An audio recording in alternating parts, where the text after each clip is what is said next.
Hello and welcome to Breaking Barriers. I've got the wonderful Claire Staple here to talk with me today, and she has a fantastic story. And so, Breaking Barriers is all about hearing and learning from inspiring leaders to break the barriers for women to step up to senior leadership roles, because we need more of us up there, don't we?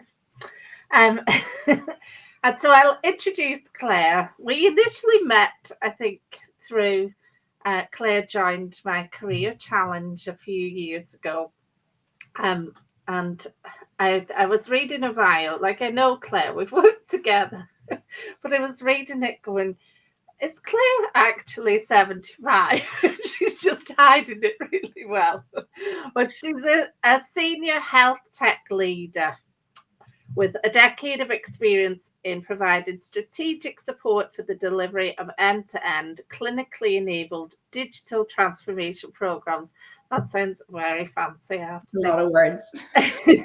She's Vice President for Strategy in Nordic Global's EU operations and Country Manager for Ireland, where she oversees the management of all existing client services and business development.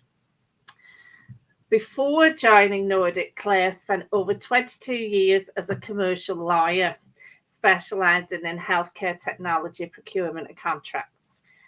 And she oversaw the procurement of an electronic healthcare record for Northern Ireland. I know that's a great source of pride for you, and we'll probably talk about that.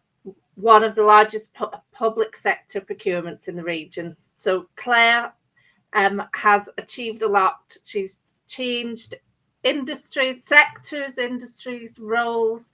We're going to be talking all of that. And she also has board level experience in the charity and voluntary sectors, which I'm looking forward to digging into as well. So she has, like I said, squeezed 75 years of experience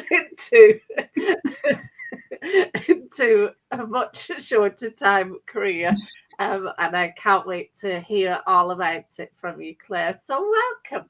Thank you, Sinead. I'm delighted to be here. How are you doing today? Yeah, not too bad. Yeah, keeping all this plate spinning as usual.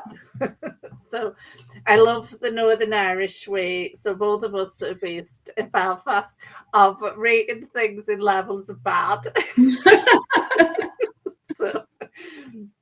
So not too bad is actually very good, Really good, for yeah. every other for other people. So I'd love to hear, Claire. Obviously you have done so much, made changes.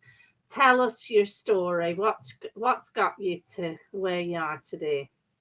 It's funny, Sinead, I think you and I have talked before about how, being a lawyer for 22 years, I never had a burning desire to be a lawyer. I think when I was talking to you about it, I said I never had a burning desire to be Ally McBeal.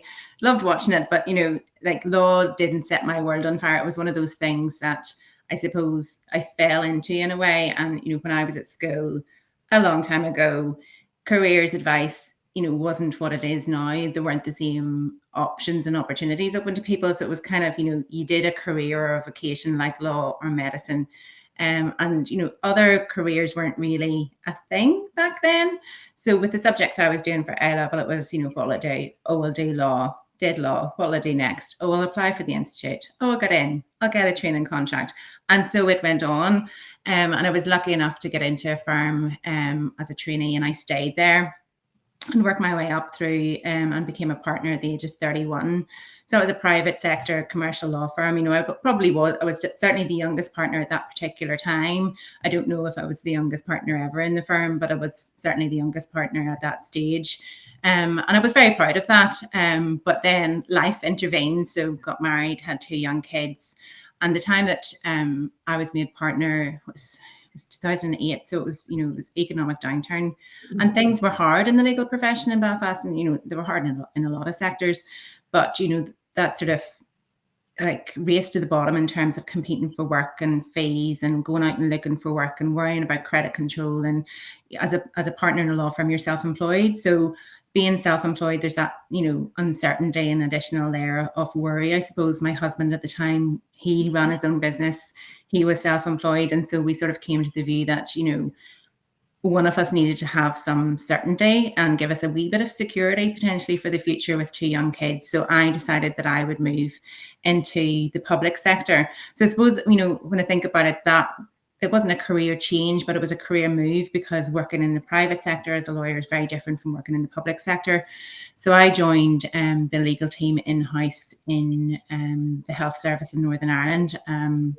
And I went into the commercial team and worked as a technology contracts and procurement lawyer. And I was there for 8.5 years. So it was 15 years in private practice, then 8.5 years in the public sector. And we were doing it for financial security, but also I was doing it for work-life balance reasons, because it is hard in the legal profession. A lot of the networking and the, how you win work happens in the evening times or on golf courses. That may have changed, but certainly back then that's the way it was. So with 2 young kids, that was something that I, was finding it difficult to balance. So went into the public sector for work-life balance, which, I'm not going to hide, didn't happen. I worked harder than I'd ever worked on more complex, high value contracts, procurements, things that I wouldn't have been exposed to whenever I was in private, in a private firm. And I think that's what's led me to where I am today, because if I hadn't done that, if I hadn't experienced that type of work, I wouldn't have thought about this as a career option. And we'll maybe come to where you're at now in a minute, but there's a few kind of shocking things that stand out to me as a lay person not involved in the legal profession. So first of all, one is that, logically, and I was aware that you're self-employed as a partner, and it's a bit, as a lot of the law careers can sound very glamorous and like, you would never be struggling for money, but being a barrister is like that. And then you've got to this lofty position of partner, but suddenly that's a lot of your security is gone like that. So it's that level of uncertainty, I suppose. And you're in partnership, so you're all in it together. But there is an element of personal insecurity in that as well. So, and it's probably something that isn't particularly well taught whenever you're training to be a solicitor. You don't really get exposed to that, that, I suppose, the commercial structure of, as you move through your career, this is what that might look like. And, again, maybe that has changed, but certainly, that wasn't something that you do a course when you become a partner, you learn all of that then. I think it'd be really helpful to do that earlier. To know that up front. Understand what it actually means to be a partner and the obligations that are on you, even from a regulatory perspective. So yeah, it was an eye-opener, yeah. And then I think the other thing that seemed quite shocking was that you could go from private practice law to the public sector and never have known busy in the same way, because the perception of the legal profession is it's long, crazy hours and pressure. And so, wow, that's just mind-blowing. Yeah, and I think there is that perception, and, because the health service and the civil service, rightly or wrongly, some people give those a label and think, oh, typical civil servant kind of thing. I've never worked with people who were so dedicated to their jobs, well, until now, but just worked so hard, gave all of themselves to their jobs. And I think the thing for me, moving from the private sector into the public sector, I had no clue what it took to run the health service. I had no clue, as somebody who sat at home and watched the news and, availed of the services that the health service provides us, what the challenges were, what the constraints they're working under are. It was mind-blowing to me, the amount of money it takes to provide the services that we have, how hard our colleagues on the front line work. And, it just, the difficulties that they face.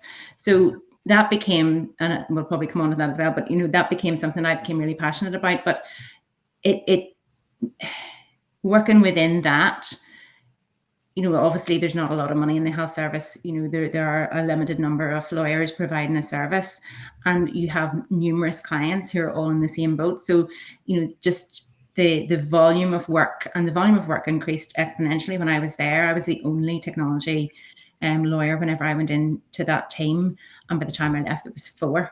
Now that reflects society and where society's gone with technology, but it shows the volume of work just keeps increasing, and yeah, it was such an eye opener. Yeah, I know. I was speaking to somebody else. Yeah, I don't think any of us outside the health service do truly appreciate the magnitude of it, and it doesn't take you long to think about it and realize, well, of course, it's such a big machine and the costs.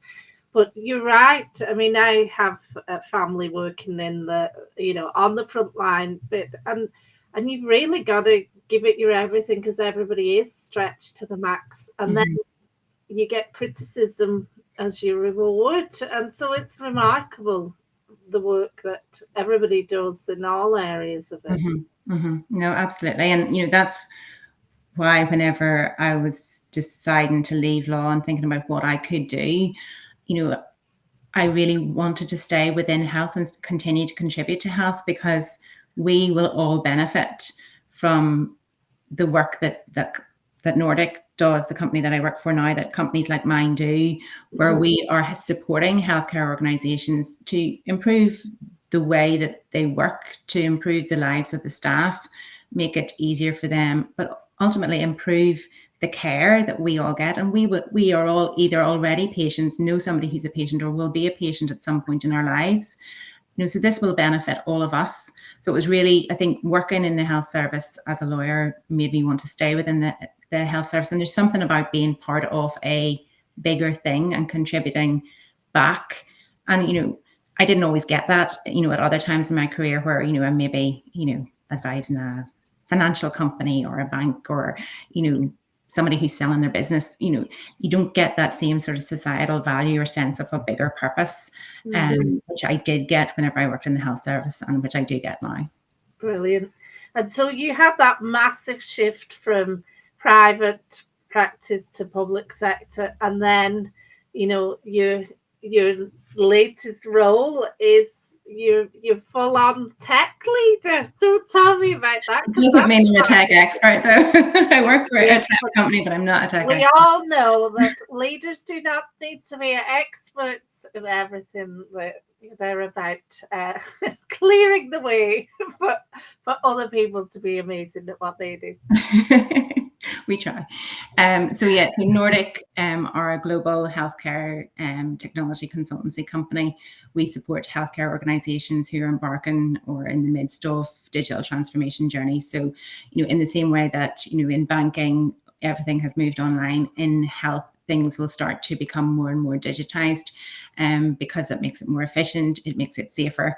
So this company started in the US. They're streets ahead of us in terms of that journey compared to where we are in the UK and Ireland.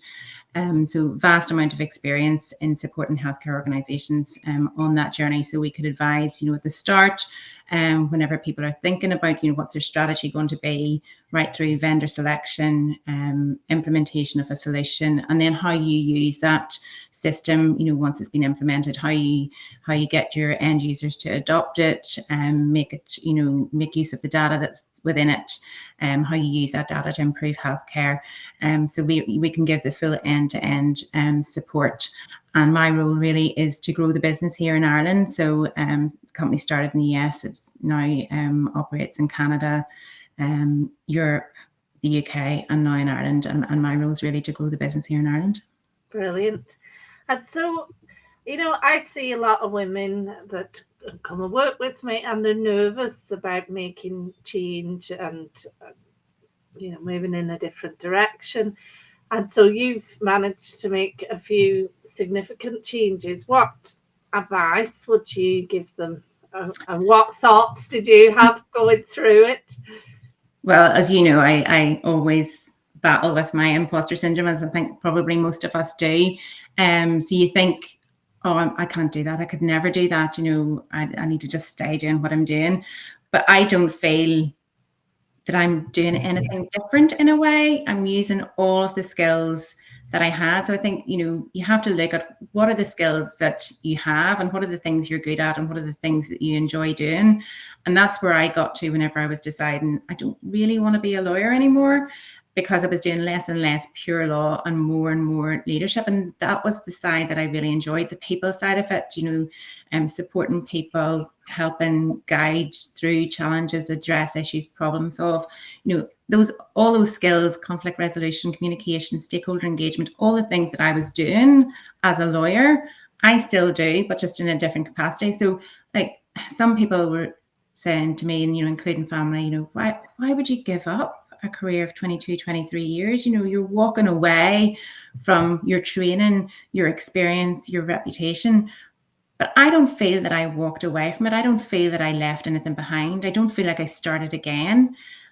I've moved in a different direction, but I wouldn't have been able to do it without the 22, 23 years experience, without the skills that I developed during that. That's what's enabled me to get to this position. So my advice would be, don't look on it as a step back. It might be a step back in terms of you might drop down a rank or, drop down in terms of remuneration, but it doesn't mean it's a step backwards. It's a step to get you on a path that you want to go on.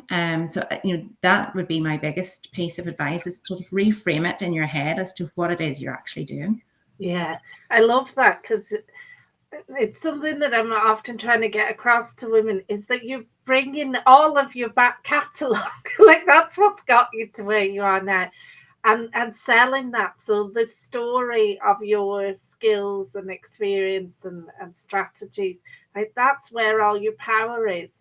And sometimes I think people can get into their own heads that I'm starting again or I'm leaving that behind. No, you, like you said, you're bringing it all with you, and that's what's powering you forward and is going to make you even better at what you do. And I think bringing that fresh perspective, bringing experiences and approaches and strategies from different industries really enriches organizations. Absolutely. You can't all be the same. You can't all have the same experience. Having a team that has a broad range of experience, life experience, industry experience, knowledge, skill sets, that's what makes a team work. Well, life would be very boring if we were all the same, wouldn't it? Definitely. So I know it hasn't all been an easy ride along the way, and that you've, who's got through life without hitting a few challenges? So what have been your challenges, would you say, the things that have really tested you, and how have you dealt with them? Yeah, so I think, and it's maybe, some of the reasons why I went into law in the first place, the personality type that I have, perfectionist, control freak, likes to be organized, likes to be perfect at everything I do. I think I probably let those traits go to the extreme, and I put work probably before everything else, which was then to the detriment of me and my family. And I basically burnt out. So I was working too hard and I couldn't see the wood for the trees, and it all came crashing down. So I was very lucky that I had a new line manager actually in health, but a very supportive line manager who was a woman who, had been through her own challenges, and she was hugely supportive. When I went off work, I took some time out, took a step back with her full support, and basically spent some time reevaluating my priorities, what was important to me in life, what I wanted to get from life across the spectrum, from my personal life, from my professional life. Did some talking therapies. I'm not ashamed to say that. I think it's really important that we talk about the fact that you can avail of support. There is support out there, and it's okay to do it. It's not something to be ashamed of. Spent a lot of time, with my family, and doing things like I did your career, the 5-day challenge. Just really looking at all the things that were important to me, and what were my priorities. Were yes, it's really important to me, to have a profession, but that is not the most important thing. The most important thing to me was my family and being in their lives. So yeah, I spent some time working on me, basically, and that as part of that, then had come to the realization, and doing your career challenge was part of that. Really looking at yourself and your skills, and what is it that drives me, what is it that I want to do. And it's during that time that I sort of decided, yeah, I don't think I want to be a lawyer anymore, but I don't really know what I want to be. So really hard time, but I think I'm glad it happened. Obviously I'm not glad of the hurt that it caused, but I'm glad it happened, because it's made me a stronger person, and it's made me a better professional, because I can address the things, the slippery slopes whenever they appear, but I can also support other people who I can see, and I'm much more attuned now to other people when they are having similar challenges, and the signs are really obvious, but they weren't obvious to me. I know, I was going to ask you, what were the signs you wished you'd paid attention to? Or that you wished that somebody had spotted in you, because you weren't able to spot them in yourself. Yeah. So what are some of the things you would advise people to look out for then? I think that, it's people just becoming more frazzled and not asking for help and pretending that everything's okay. But you can just, it's hard to describe, but like I've seen people since, and I think I've been there, that you can see them nearly, the panic sitting there in people, when they think, that they can't cope, but they haven't articulated it to anybody. And I think it's given people the space to be able to open up and know that they have a safe space to open up. And, that's, something that I think is really important, is having people around you who create that collaborative, supportive environment for you to work in, where you can tell somebody, I'm not coping, or, we need support in this area, or, I need your help. And giving people a space, but also prompting them to open up. And I'd like to think that the experience that I went through has enabled me to do that for others. Yeah, absolutely. It's interesting. We were just having this conversation in my leadership mastermind group yesterday, and we spend a lot of time focusing on how often with hindsight we can see the gift in something, and whilst there's bits of it you wish had never happened, but it has made you who you are today. And it's made you a better leader, it's made you better at what you do. And I think it's so important that we look and see that, and everything has the opportunity to be a gift if we stop and take the learning from it and step forward. So well done. Beautifully reframed. Thank you. Well, that was a lot of what I did during that time off, was some of that, mindfulness, affirmation, just growth mindset, as opposed to, the negative inner self-critic all the time. So there's a lot of things out there that you can do to help you with that. Yeah, and it is, I think, as a leader as well, like, I applaud you. We have to share those challenges and vulnerabilities, because it creates the culture for other people to be able to say, actually, I'm not okay. I'm not coping. But if we're running around getting on like superheroes, then nobody else is going to be able to do. So thinking about your path, like, who's helped you along the way, and what sort of support have you reached out for? Yeah, I've been really lucky to have had some sort of key mentors nearly, at different times in my career, who've really supported me and encouraged me to go for, additional opportunities. So my master, that's what we call the person that we train under whenever we're, trainee lawyers, my master in private practice. Very male. It is actually very male. He was a male. He was very supportive.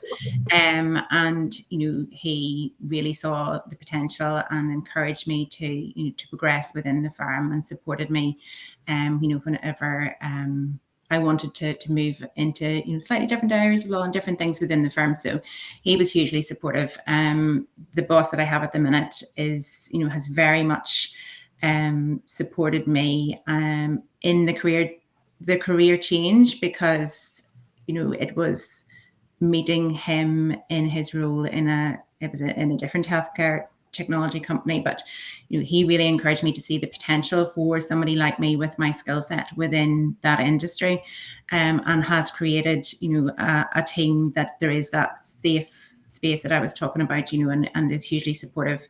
So I have been really lucky to have had those key people, and it sounds like they're all men, which actually it wasn't always, but those are just the two that really sort of stick out for me. I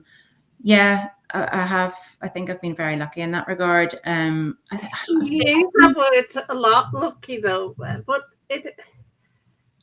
people don't invest in you and support you just by chance. It's great when we have people like that, but what's been your part in making that happen? Yeah, I think something that you learn with experience is, and it's something Michelle Obama talks about, whenever we're at school or college, and you're sitting at a table, and it's maybe a table of men or a table of peers, and you think they're all smarter than me, they know more than me, I'm not going to speak up.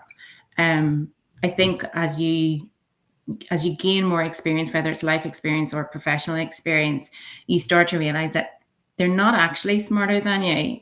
They're maybe just braver than you or more emboldened than you to say what they think. And I suppose my advice, and I think something I started to do as I matured into my career, was, ask questions, challenge. It's okay to be wrong. My boss will laugh because he had this conversation with me recently about something, and I, was saying I was going to say this, but it didn't.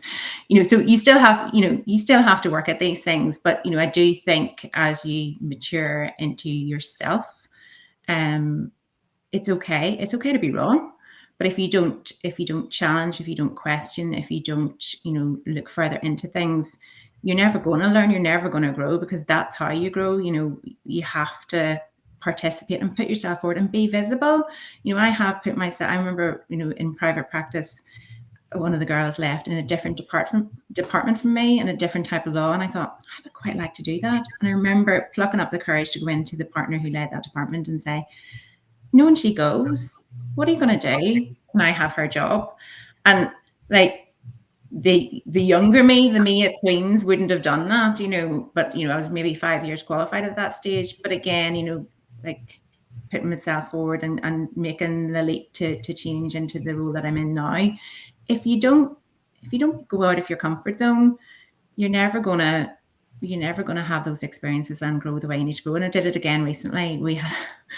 We had a conference that we were sponsoring. Our speaker at the last minute wasn't able to speak. My boss put me forward to fill the slot. It's my idea of hell. It was totally out of my comfort zone. It was my birthday. I was raging. But I did it. And don't tell him. Hope he's not watching. I really enjoyed it. Yay! I'm not going to say I'm going to do it all the time, but actually, I would never have put myself forward for that. I would have found somebody else in the team to do it, or we wouldn't have done it at all. But he put me forward. I didn't have a choice. I had to do it, and I actually enjoyed it. Brilliant. So you have to step outside of your comfort zone, so that that be visible. Step outside of your comfort zone. Ask questions. Challenge. Those are things that it's okay to do. Love that, and take the opportunities, because that's the thing, you never know when you're going to enjoy something. I always think that the only guarantee is it's going to be a no if you don't ask. Yeah. But if you do, and it is a no, then you ask, well, when or how What do I can need we to make do? that Or happen? Yeah, what's my next step then? Or, mm-hmm. it's the start of a conversation rather than the end of one. Mm-hmm. I love it. So I have this real thing, and you know this, that I want more women on stages speaking out, because it is important to be visible, and you're not just um selling your own capability, representing the company well, but you're also then a role model and an inspiration to somebody else to do it. And I think that's That's really, powerful. I think that's really important. That idea, and I can't remember who said this, but sending the ladder back down. We should all be helping each other. Yes, I had help from male colleagues in the past, but I think as women in particular, we should be helping each other. I have 2 daughters; they're 13 and 12. It's really important to me that they see that yes, I work hard, but I enjoy my life. I enjoy my time with them. We have fun. Yes, I have emotions. They see my emotions. It's okay to have those. I want them to see that not, I don't like using the phrase you can have it all, because you have to work at everything. But that you can be a good mum, be good in your job, be yourself. And I actually think that is the most important thing for anyone, and particularly young girls, to look up to people in leadership positions. Just be you, be authentically you, because if you're not, you're cheating yourself. And it's okay to be you. And like somebody said to me once, what other people think of you is none of your business. And I don't mean that in in an ego way, or, that I don't care about the consequences of what I do. But I now know that actually it doesn't matter if somebody doesn't like me, that's okay. But I will be me, because for a long time I wasn't me. And I think, that then translates in how you are, across your life. So, I will be a better leader, a better team player, a better mum by being me, because that's who I actually am. Oh, definitely. I love that. I think as girls and as women, we've been taught to mask so much, to play the role of, good student, good whatever. And actually, like, one of my favorite bits of perimenopause is the unmasking and going, I don't have the time or the energy to give a shit about that anymore. So I am just going to be me. And we shouldn't have to wait till that point. It should be, that's what we're learning to do, because our power and our strength is in being ourselves. Yeah, What we bring. Yeah. Oh, I know you kids are never particularly proud or effusive, but they're very lucky girls to have. Oh, thank you. I think they wouldn't see that. I'm at the embarrassing mum stage. So. I do kind of love the embarrassing mum bit, though. Do you play like I play it up big time? Yeah. And the eye roll, oh, mom. It's like it's in my job description. Yeah. Brilliant. Although I can't picture you as being a very embarrassing mum, but to kids, I think we all are, aren't we? Yeah. So tell me, what are you proudest of then in your 75-year career? What am I proudest of in my career? I think there's probably 2 things. I think being made a partner at 31, really sort of gave me a confidence base that I needed at that point in time, and made me sort of think, okay, actually, I can do this. I do have something to offer. But I think the biggest thing for me is working on the Encompass program, which is the program which is delivering an electronic health and care record for the whole of Northern Ireland.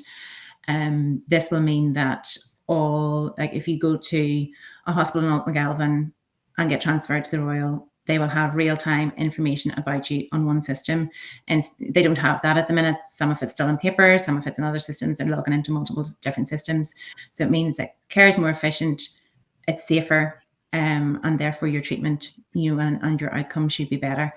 And I think that will be a game changer for the way healthcare is delivered in Northern Ireland, and also support the transformation, because we have constrained budgets and finite resources. It will support the change that needs to happen. Working on that program, yes, I left it in 2022, but I worked on it for 4 years before that. That, I think, is something that gave me a real sense of purpose and has led me to the career that I'm in at the minute. They went live in their first trust, in Southeastern Trust, in November, and watching all the videos and seeing the LinkedIn posts and the Twitter posts, or X, whatever it's called now, I found it really emotional, because I know the blood, sweat and tears that has gone into that program. I know how important it is to everybody, and I know the change that it's going to bring, and to have played a small part in that at the start and through the procurement of the solution that they're implementing now. I'm so proud to have been a part of that, and I can't wait to see the change that it will bring once it's live across the whole country. And I think Northern Ireland in that sense has been a bit of a trailblazer, because we're doing it across acute, community and social care, and that hasn't really been done anywhere. And it's going to be a whole country. It's massively important, and I'm really proud to have been a part of it, even though it was really, really hard work. And I think it really comes out, that you are such a values, purpose-driven leader. So I don't know if you've ever been asked to describe your leadership style, but that certainly comes out in spades. Plus, you've got real empathy and vulnerability that's powerful. So it's lovely to see. And well done. Thank you for doing something that benefits us all. And I've no doubt other places will learn from that experience too. Yeah. So what would you say then, if you were to go back to your younger self, or to anybody listening that's thinking about stepping up to leadership, what advice would you give them? Don't be afraid. There's nothing to be afraid of. Just, take the opportunities and put yourself forward for opportunities. And as you said earlier, the worst people can say is no. I think don't lose sight of yourself. It is absolutely important that you don't lose sight of yourself, and that you are you. And I think that then becomes, the foundation for everything that you do, and means that you'll be authentic, you'll be genuine, you'll have empathy, all of those things. That, I think that is really the core piece of advice that I would give, like the 18-year-old self starting my legal career. Don't lose sight of yourself, and just be you. Yeah. And it's okay to be you. You're enough. It's amazing to be you. Yeah. Nobody better than you. Oh, that's wonderful. Thank you so much for sharing your story with us, Claire. I've no doubt people will get so many tips and feel seen. I'm sure there's lots of women watching that will maybe be feeling burnt out at the moment, and just knowing that there's life beyond that. Better life beyond. Yeah, better life beyond that. Wonderful. Thank you so much. All right, Sinead, thank you.